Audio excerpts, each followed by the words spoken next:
everyone to tonight's Citizens Climate Lobby Training Program. It's a weekly webinar program of CCL's that provides all of us with access to in-depth training opportunities on topics relating to climate change and effective climate advocacy. I'm your host, Brett Cease, and tonight's topic is going to be focusing in on a workshop of engaging businesses from prospect to advocate. We're going to join some wonderful business climate leaders as they present an interactive workshop where you're going to learn how we target, research, make first contact with, and then actually execute meeting with businesses, both big and small. We'll actually tonight also be part of a role-playing experience and have that exercise to help demystify any chance you might have to meet with executives and share of the work that we're all passionate about that brings us together tonight.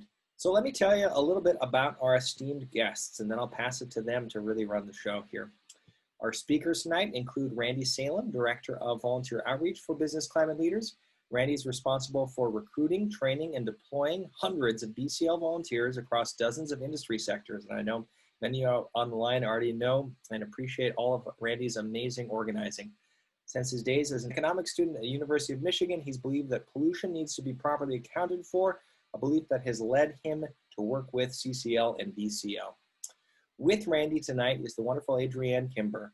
Adrienne is a solar PV engineer, formerly with First Solar and Sun Power, turned full-time mom in Truckee, California, who chose her career in solar energy because of her drive to make a positive difference in the world with what she does in her life. Thank you so much for joining us as well, Adrienne. And with Randy and Adrienne is the wonderful Bruce Hagen, BCL's director of the Go Team program. Bruce is a co-founder of Business Climate Leaders. He's responsible for directing the activities of our Grasstop Outreach, or GO teams. And these teams work to educate and mobilize local businesses and community leaders to lobby members of Congress in their district.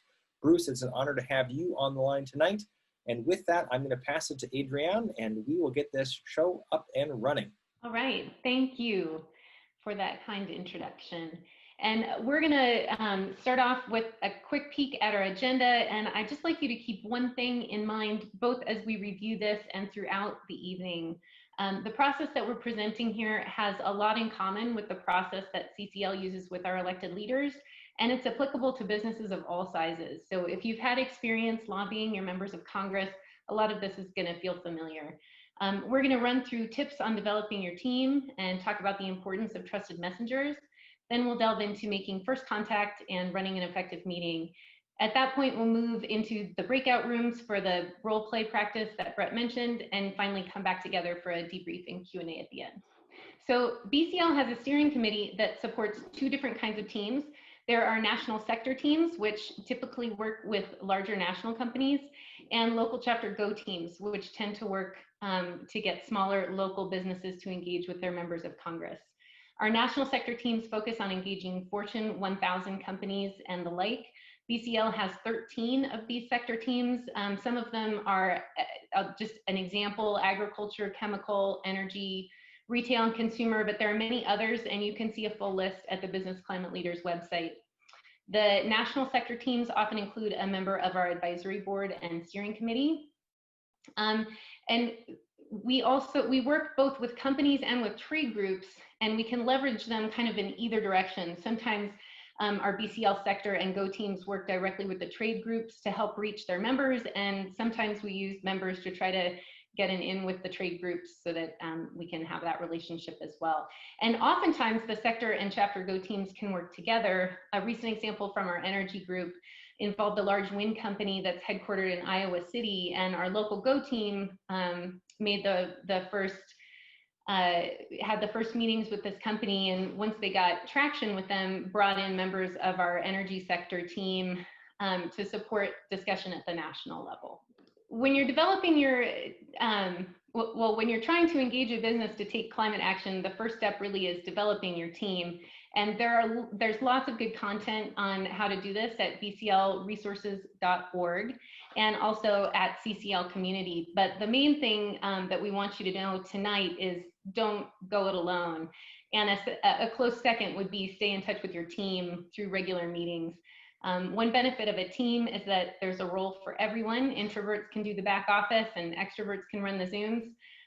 But there's definitely a role for everyone. And if you have regular meetings, it keeps the energy up, and you have people to help guide you through next steps. Okay, so there's really great content in CC University and in the bclresources.org websites on this. So touching on a few things. And again, the most important thing tonight is we wanted to allow half the meeting for the actual practice experience. So this will just give you a refresher or some highlights. You can always dive into that in more detail.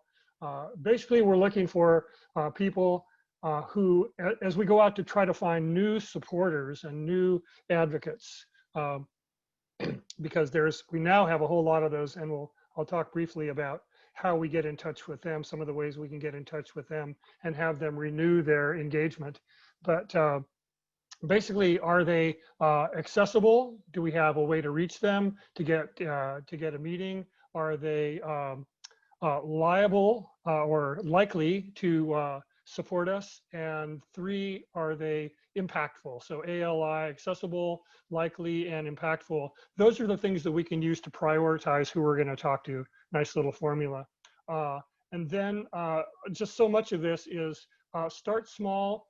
If you've got friends, I started with my hairdresser and worked my way up. And you can become more comfortable with the process as you do that. But ultimately, every little bit helps, and you'll get better with each meeting. Here also, it's good to have a list. You can go into the Grasstops engagement tracker, or if you want to just maintain a simple Google Sheet list, there's a link to one in here. And that just basically helps you remember who you're going to talk to and what's the next important step that you're going to take with these contacts. So doing research, this is a back office task. A lot of times people say they don't want to do Grasstops outreach because they don't have any business experience. They feel a little bit intimidated by it. That's okay. If you want to just do the research, get their phone number, get their email address, find out where they went to college. All this sort of information is available in one form or another online. And when we have this, when your team has this, whether it's a big team or a little team, it helps you prioritize better. And once you do have a phone call or a Zoom call or a meeting, you're able to speak to the things that they're concerned about and help develop that trusted relationship that we seek. So a whole lot of examples here. Again, better to just go online in the CCL and BCL resources sites and get the details. And again, this is just some ways that you can get that first contact. I'd like to tell the story about how, speaking of SunPower, I don't know if you were there, Adrienne, but it took me 1.5 years to get a meeting with someone at SunPower. And that was probably about a dozen efforts on the phone and an email and their web contact form. Finally, I got it through a connection through a Salt Lake City CCL member whose brother knew the sister of somebody who worked there. So the important thing with all of this is the 3 Ps: patient, polite, and persistent. And we like to throw professional in there too. But the one we were talking about in Minneapolis, it took her probably over 1 year to finally get this meeting, but she got it and it went great. So thanks, Bruce. So when you actually do get that meeting set up, then how do you actually prepare? So in terms of looking at developing an overall strategy, there's just a couple key things.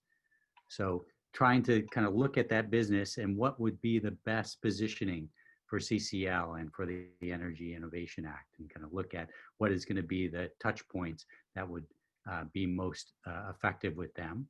What are some questions that you want to ask, that you want to learn about their business or understand about their position on climate or position on carbon pricing, or what other key legislation would be important for their business? So you want to be prepared with open-ended questions. And then you want to figure out, upfront, what is it that you appreciate about that individual and the work he or she is doing, and the company and the good things that they are doing. And then what do you want to leave them with as a point of action, a call to action? What is that ask? And then you'll structure this into an agenda. So like, as Adrienne mentioned, meeting with congressional leaders, we kind of look at this consciously in terms of what are the different roles. It may just be me meeting with a business person. So I would take on all these roles, but just kind of wanting to think about it, structure it so that there's actually going to be a lead, somebody who's typically is the person that set up the meeting, or maybe an expert on that industry. again, appreciator, somebody that's going to say and mention some appreciation and respect for what this individual and company are doing. As with everything in CCL, we're really respectful of time. So wanting to make sure that we're upfront about how much time they have and sticking with that. Again, what we're going to focus on as a deliverable, what we hope that they will do, what we're asking them to do, and then to take notes. So it's always good, and I always sometimes forget about it, or I regret if I don't have that nice trail of what happened at the meeting. Randy, if I could just add, Yeah. the role of the constituent for these meetings is often somebody who is former employee, current employee, customer, shareholder, or just the person that initiated the meeting. So they have that role, and there's that affinity that you start with in the meeting that a constituent would have in a meeting with a member of Congress. Mm-hmm. Yeah, obviously, the more personal connection you have to that individual or company is a leg up, a great starting point. So in terms of thinking about and positioning, setting up the overall strategy, positioning BCL, CCL in the EIA, there's kind of three leverage points, I would say, with the company.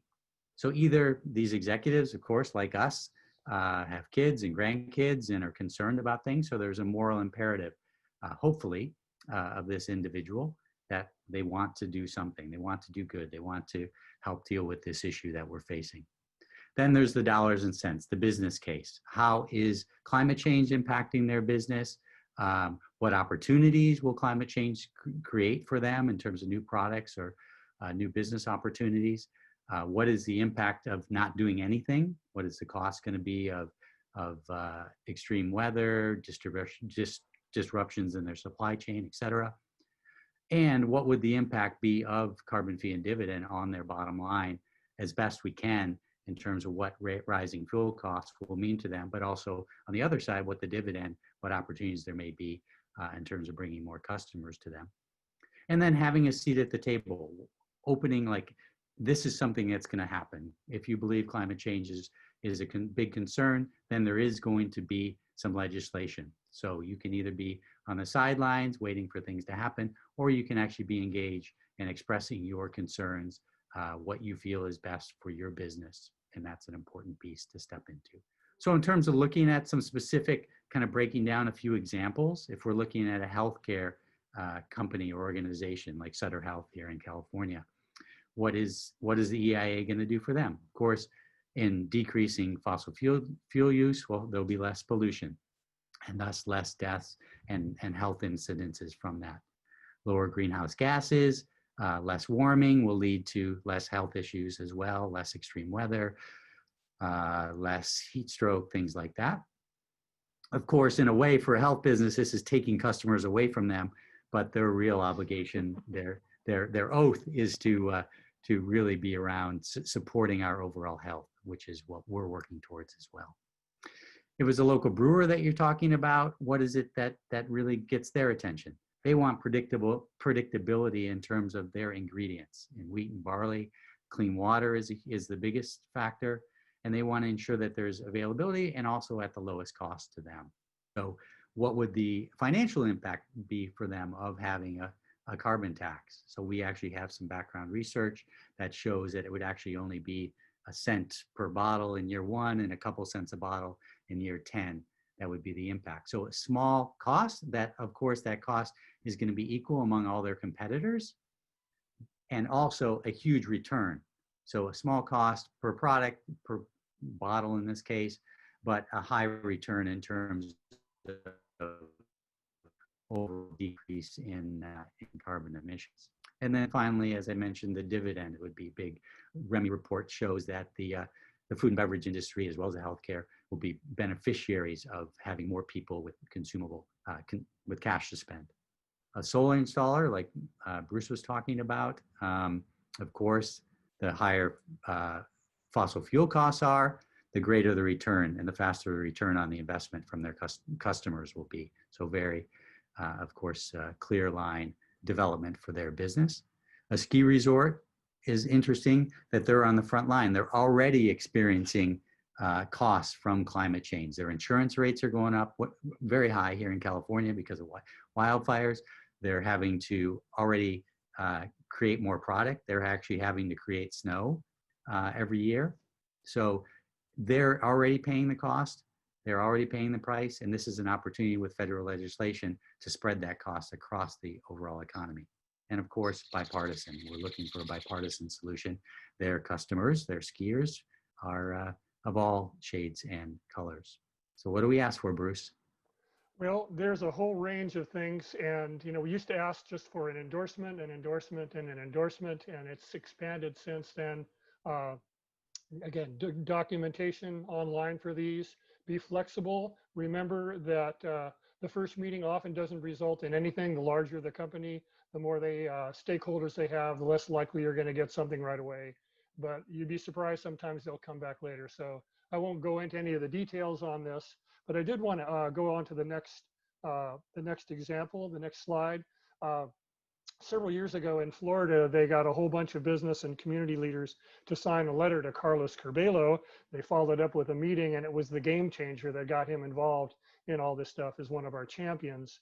So in our chapter, at least, and you're all welcome to take a look at this and try it out, we're going to create one of these sign-on statements that's customized for our members of Congress, their interests. And rather than asking for an endorsement of the bill, it's going to be a much more general statement. And it's also going to say why we're doing it when nothing's going to get past the president.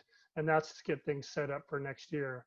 It uses the Google Forms, so it's a very low overhead. They can read the letter and sign the letter in 5 minutes. And you can also, and especially we can go after existing endorsers. So we don't have to give them all the education about carbon fee and dividend. We can just say, thanks for your help in the past. We promised we'd get back to you when it got to be critical. It's critical now. We need to get your engagement.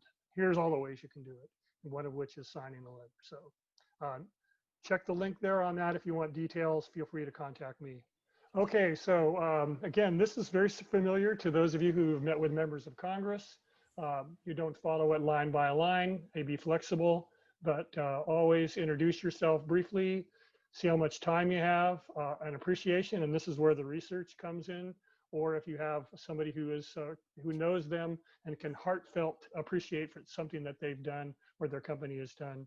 You introduce business climate leaders or citizens climate lobby really more, and then you want to ask questions. You want to find out what their concerns are, what are they doing in the realm of sustainability and so on, and use that as the opportunity to discover or more clearly explore what their interests are. Ultimately, you'll want to tell them about the legislation and our strategy, and then the ask. We've already talked about that. And wrapping up the meeting, usually you want to make sure you have at least a couple of minutes. You can say, okay, we promised to get you this, this, and this.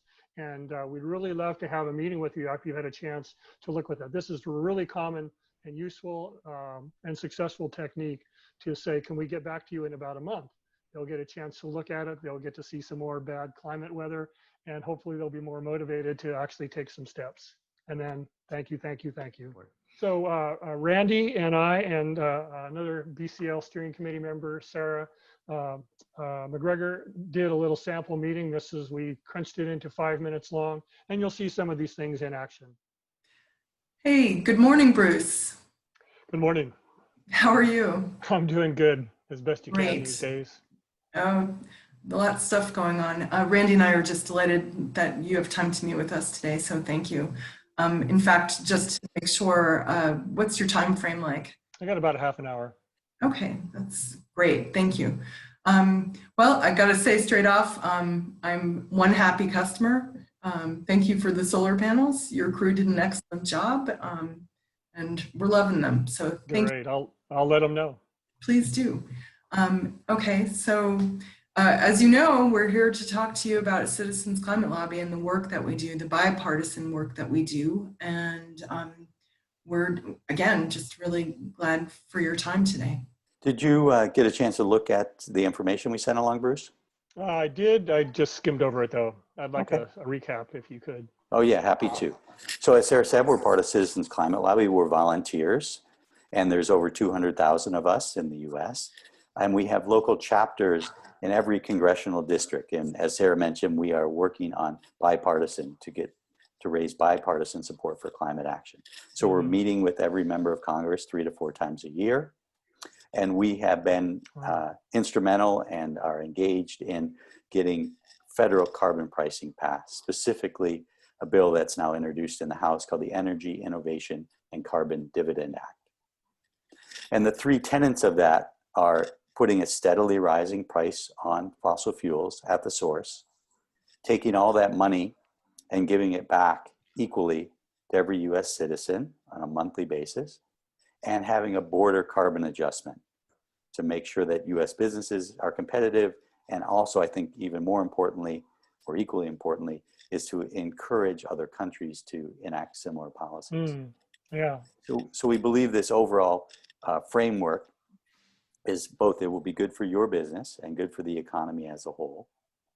It will grow jobs, it will lower pollution, which is great for our health, and it's great for the environment in that it will help get us on track to meet what scientists are telling us is essential in terms of lowering greenhouse gas emissions. As a business person, Bruce, and the industry that you're in, the carbon-free industry, it's really important to understand that this is a market-based solution.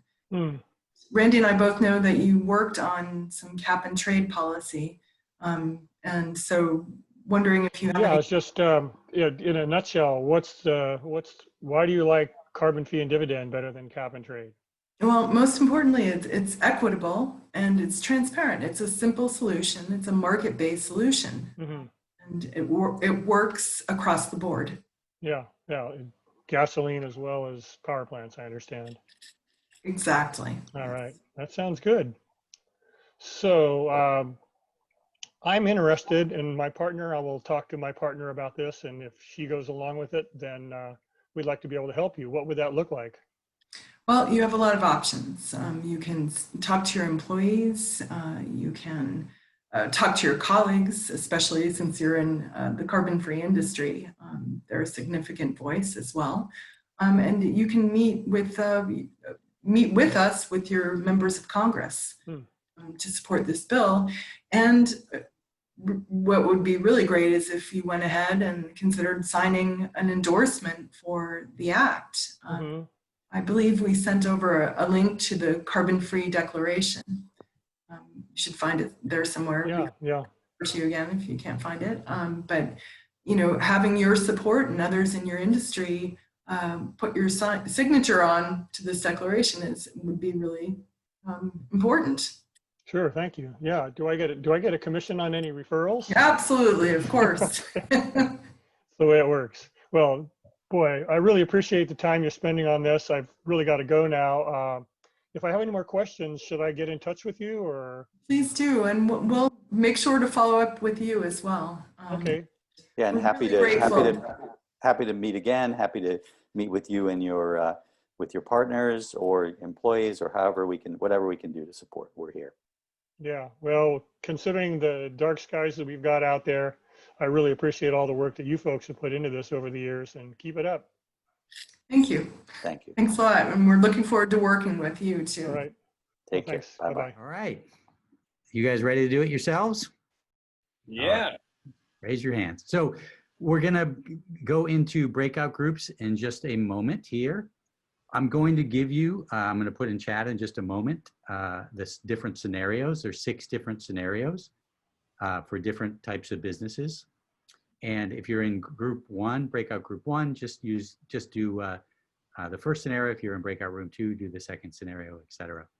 You can kind of talk briefly about what roles you're going to have, do a little bit of planning and strategizing, and then jump into your actually running a meeting. We'll try and give you 10 minutes to run the meeting, maybe a little bit shorter on the prep side, and we will have fun with this. All right, and then we'll all kind of circle back and get a chance to talk about it. Yeah, so of course, after you have a meeting, you want to do a little follow-up, and of course, thanking them for their time and consideration of what we're doing.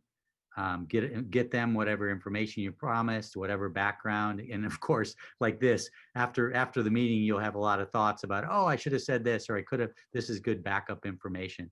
And then it's always good to stay in touch. We want to develop these long-term relationships. So as Harold talked about the business roundtable coming out yesterday in support of carbon pricing, when opportunities like that arise, we send these things along to companies we've talked to, even if we haven't talked to them in a while. Hey, just to give you an update in terms of what's going on. So some things to think about and follow up. And then in terms of what Bruce mentioned, bclresources.org has all this information, lots of background information on studies and research broken down by industry, as well as a step-by-step guide in terms of how to build a business advocacy team at your chapter. So join us on community, go to Business Climate Leaders and click the join button. So to hear about what we're all up to and ask questions, and thank you. So here's the our external website that we show to companies, businessclimateleaders.org, and then the resource site, which is really for us here within CCL to provide you with information, training, tools. And there's my email. With that, I'll thank you for being here. Thank you, Randy and Bruce and Adrienne and Harold for being here tonight. It's an honor to have you. And we are so lucky to have your wisdom and facilitation really lead us through tonight's training. Thank you for listening to this episode of Citizens Climate Lobby's training program. You can tune into more episodes anywhere podcasts are available. Inspired by what you heard today? Join Citizens Climate Lobby to advocate for bipartisan climate solutions. Go to community.citizensclimate.org to find more trainings, resources, your local chapter, national action teams, discussion forums, and more. Be sure to like our Facebook page and follow us on Twitter and Instagram @CitizensClimate. We also invite all of our listeners to subscribe to our YouTube channel for more inspiration. And together, we are creating the political will for a livable world.